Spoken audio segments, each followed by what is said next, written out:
Saan yun, Mr. Chair? Anniversary nga, ma'am. Anniversary po. Anong anniversary? Oo. 130 million pang anibersaryo? To assure the public na makukuha to. Yes po, Mr. Chair, Honorable Ricardo. Yung 30th anniversary, saan kukunin? Hindi nyo pa sinasagot. 30th anniversary Yung po, gastos nila sa 30th anniversary. kasama po siya dapat sa COB 2025. But, Saan nga kukunin doon sa pondo na yon? Anniversary. The board approved the 323 for the stamp. Saan nga kukunin doon? 323,000. Doon kukunin sa inyong working budget itong Okay. gastos sa anniversary. Doon kukunin. Mr. Chair, as discussed kagabi sa House, that 323,000 galing sa 2024 extended validity. Yun muna yung in-approve po ng management and ng board.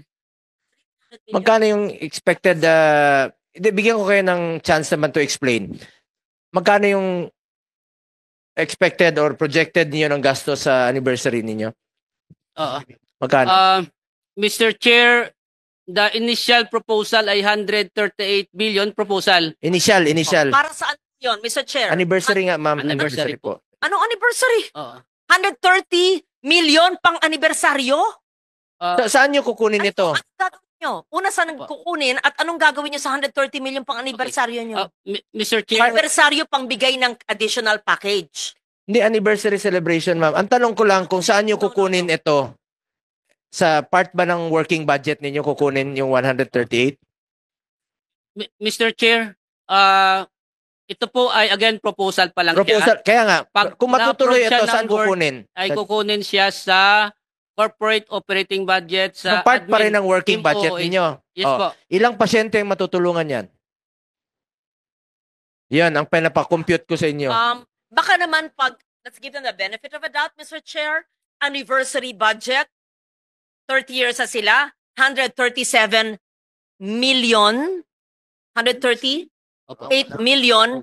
Sabihin mo, sir. Siguro naman, hindi naman yung Christmas party or celebration. Siguro naman, hindi biyahe. Siguro naman, hindi pagkain ng mga officers. Siguro, ito ay pagpalaganap ng mga package. Di ba po?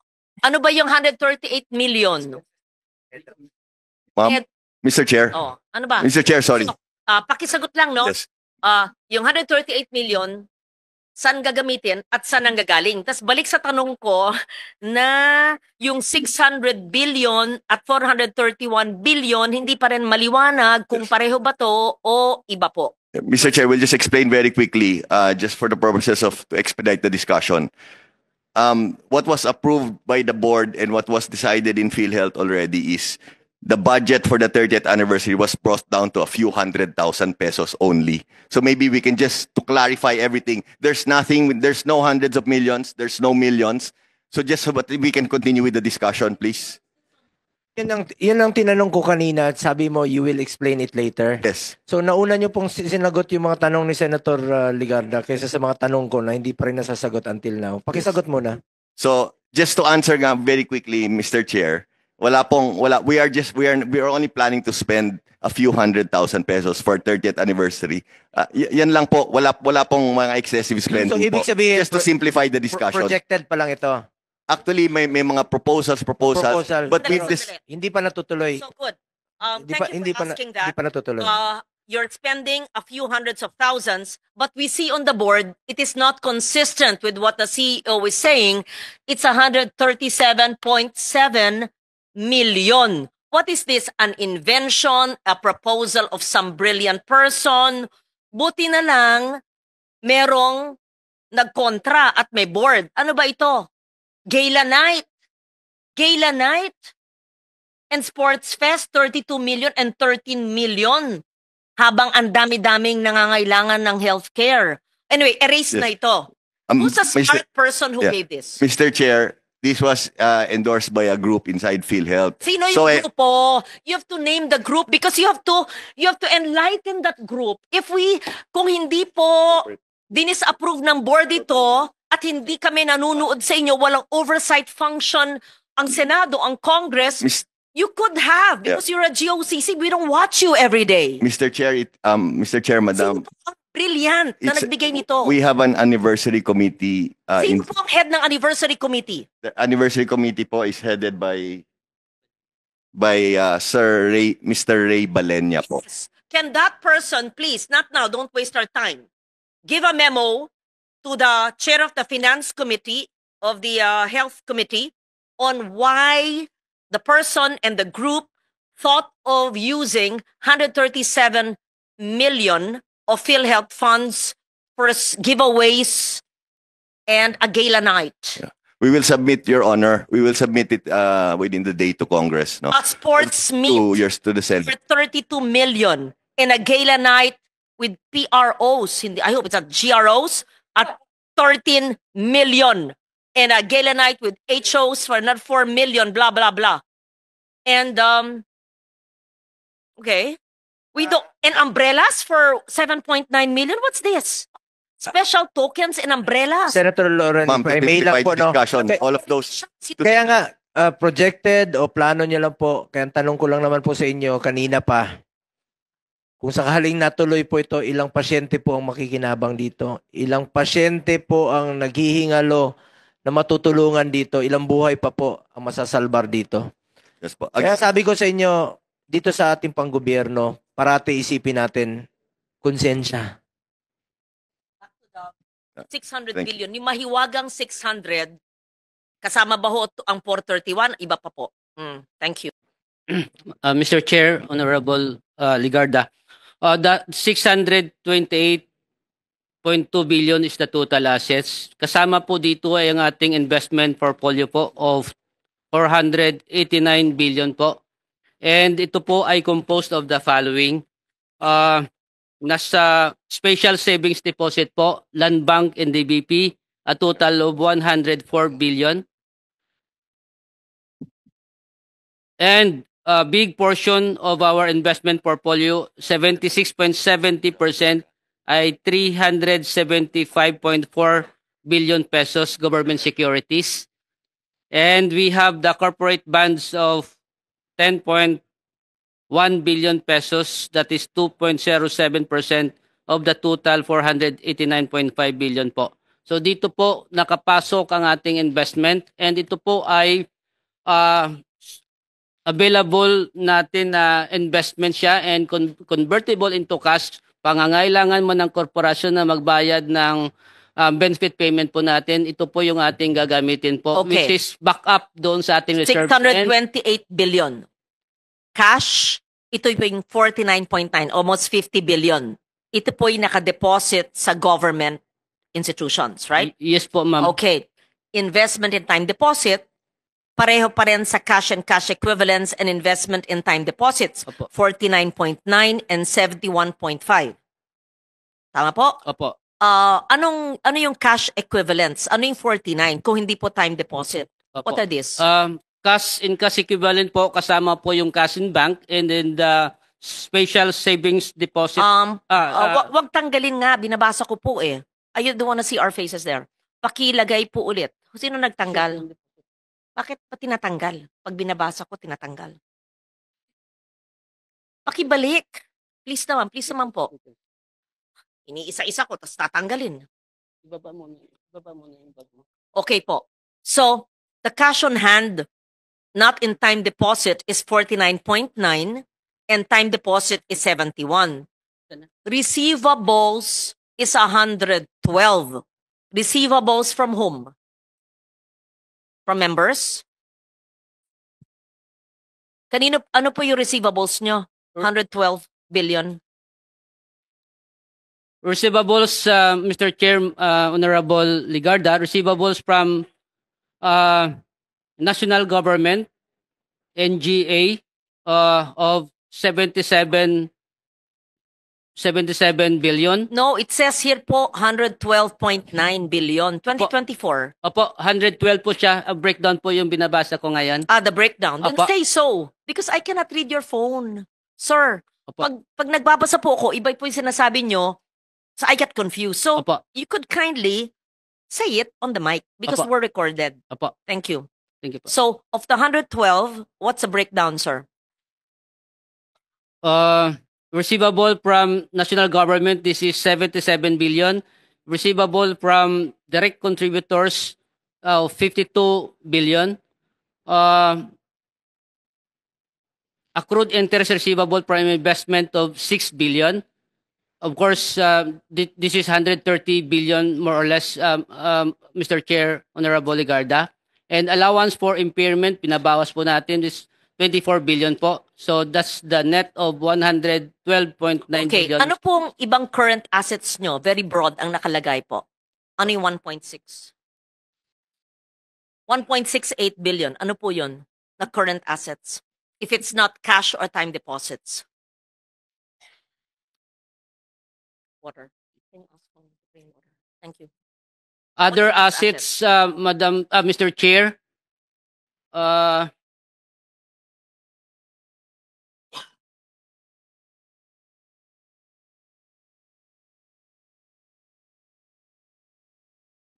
part of these other assets are the following, or composed of the following.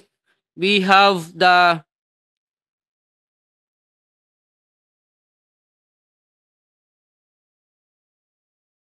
fines and penalties from ECAs, and then payment recovery, DCPM, amounting to 1.6 billion pesos po. Payment recovery, ibig sabihin from the DCPM that we advances to the hospital na recover na po natin.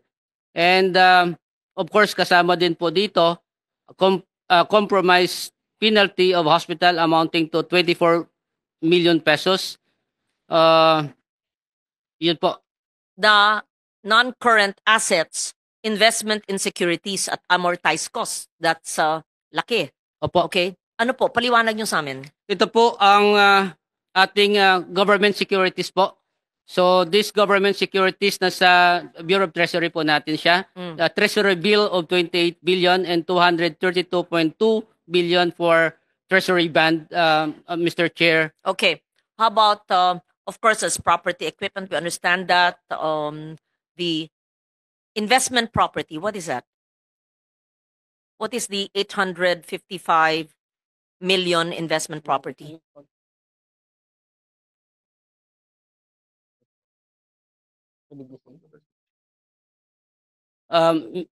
Mr. Chair, Honorable Ligarda, this investment property are lupa nasa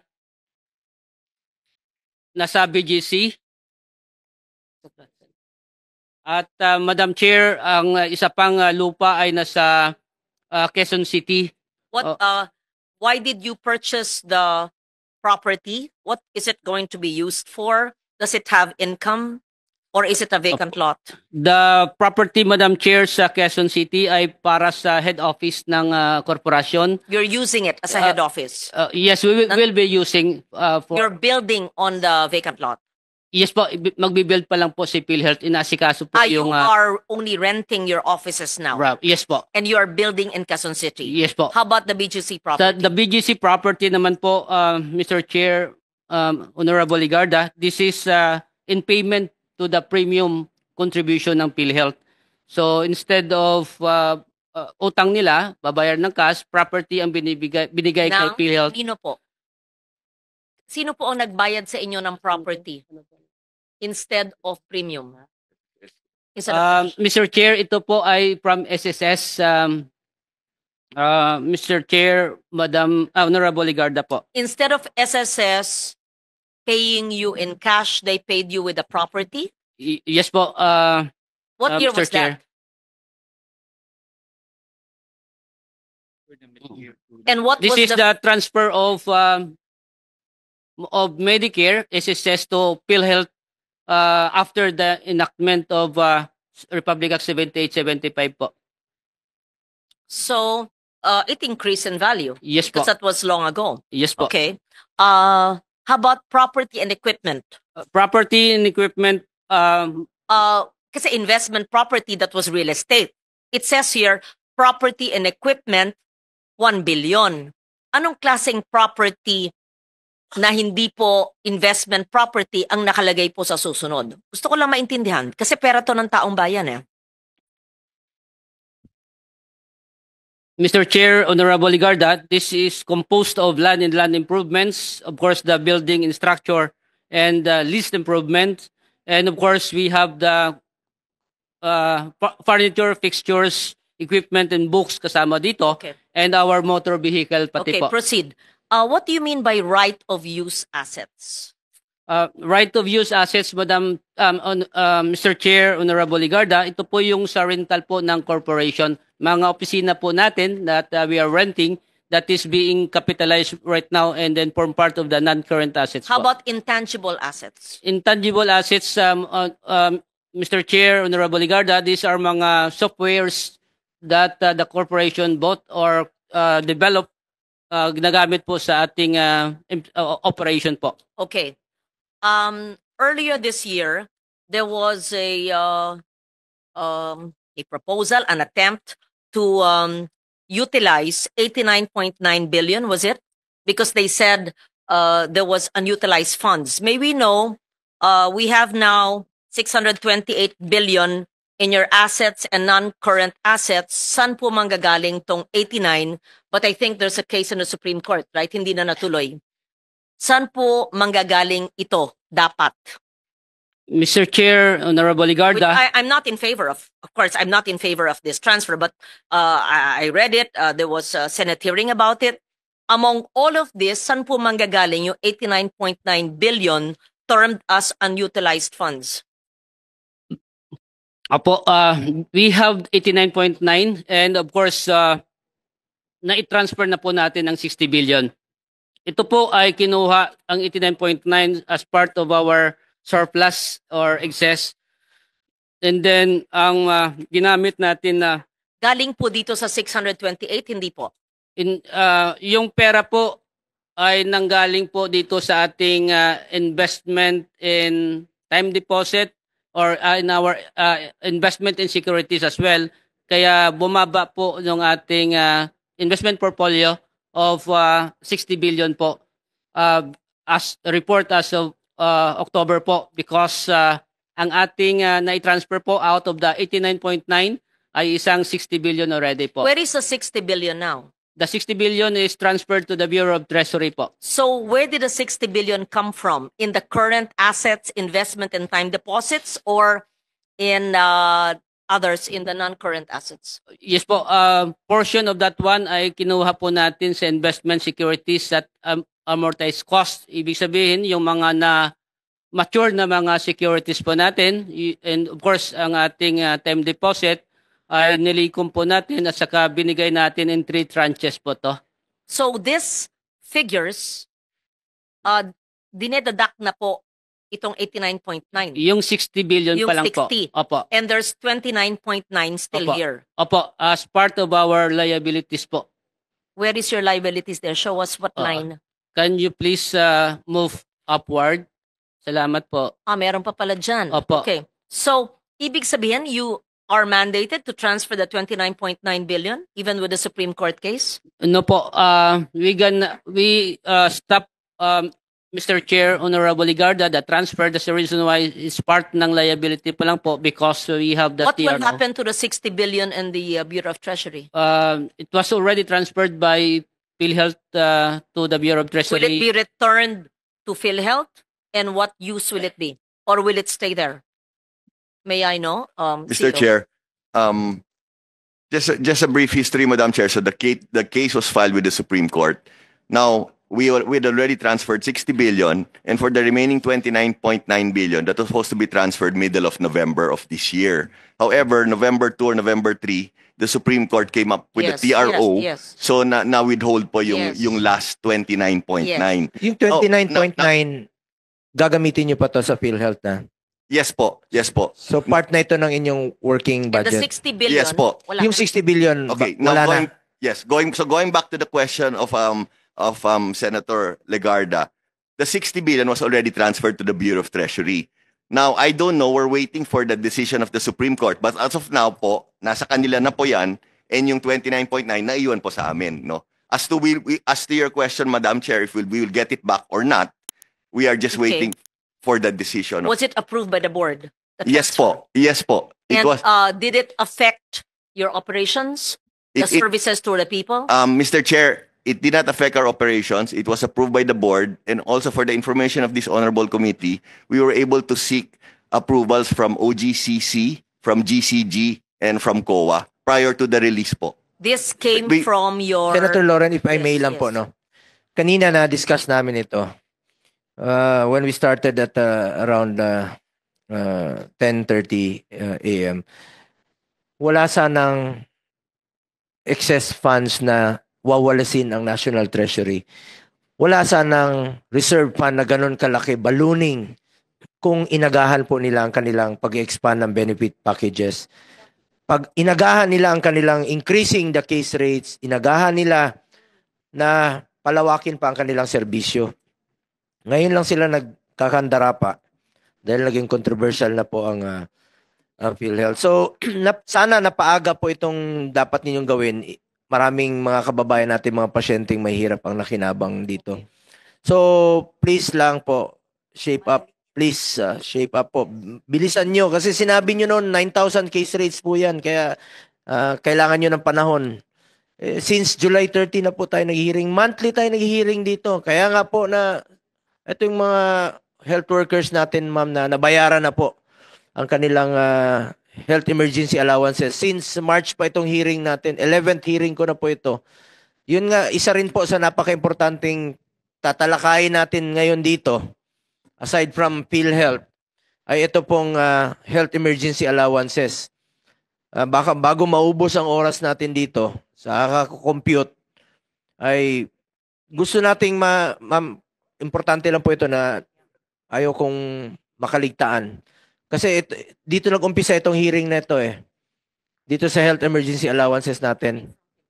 Una-una, issue about health emergency allowances na services rendered na pinagpawisan, pinagpaguran po ito ng mga health workers natin. Sa ating pagpupursige, salamat sa DBM at DOH, finally, nabayaran na nila, nababa na yung pondo sa regional offices. Ang tanong na lang po ngayon is how about the appeals? Kasi ang daming naingganyong mag-claim. Dahil nagkaroon sila ng pag-asa na babayaran po sila. Some updates lang po. Before that, I would like to acknowledge Senator Bato de la Rosa. Mr. Chair, I'm very much interested to know that. Can I just wrap up? Yung 60 billion nang galing sa investment, securities, and time deposit. Ngayon po nasa Bureau of Treasury. So, merong loss of earning capacity through the interest. Magkano na ang nawalang interest dahil linipat nyo sa Bureau of Treasury, dati kumikita po ang investment sa under your time deposit and investment securities.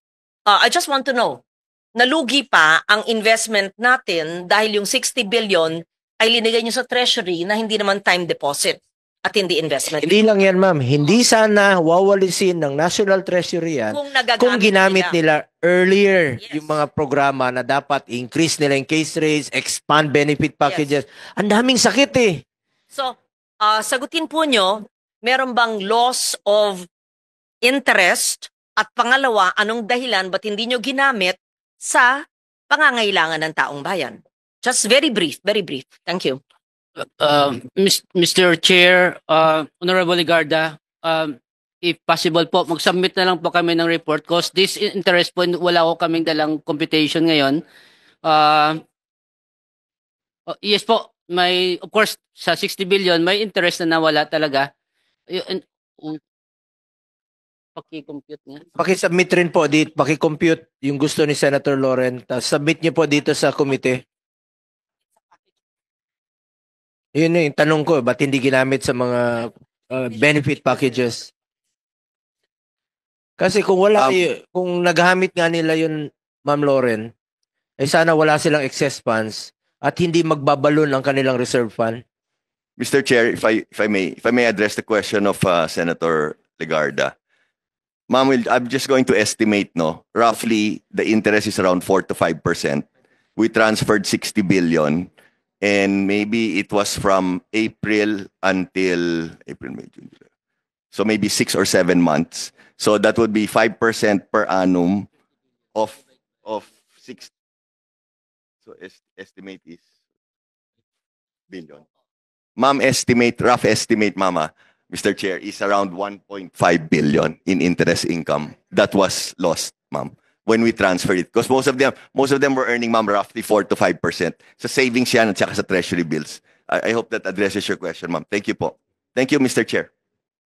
Salamat. Balikan ko lang muna yung health emergency allowances. Bago matapos ang taon, sana naman maging masaya ang Pasko ng ating mga health workers pag nabayaran sila sa kanilang dapat tanggapin services rendered na po ito. May we get an update from the DOH? Kumusta na po? Release na ba? Lahat?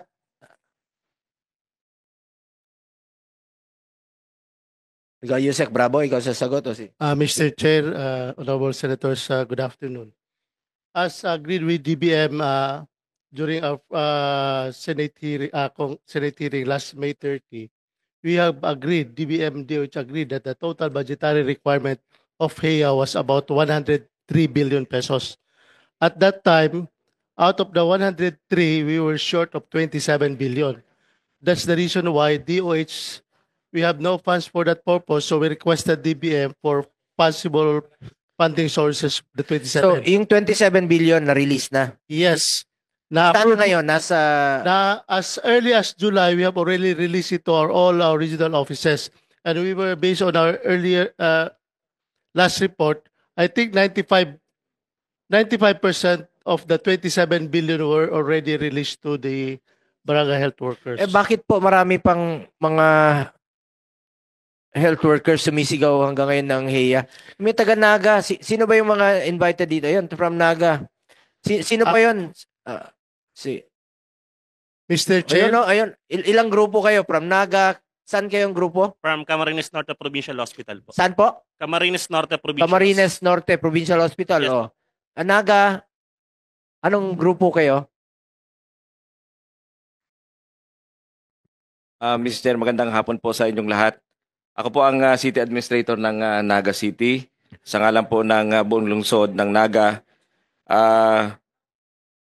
At ng lungsod ng Naga upang dalhin sa inyo ang panawagan ng aming mga healthcare workers, medical man o non-medical. Nagsakripisyo po at naglingkod ng buong puso noong kasagsagan ng COVID-19.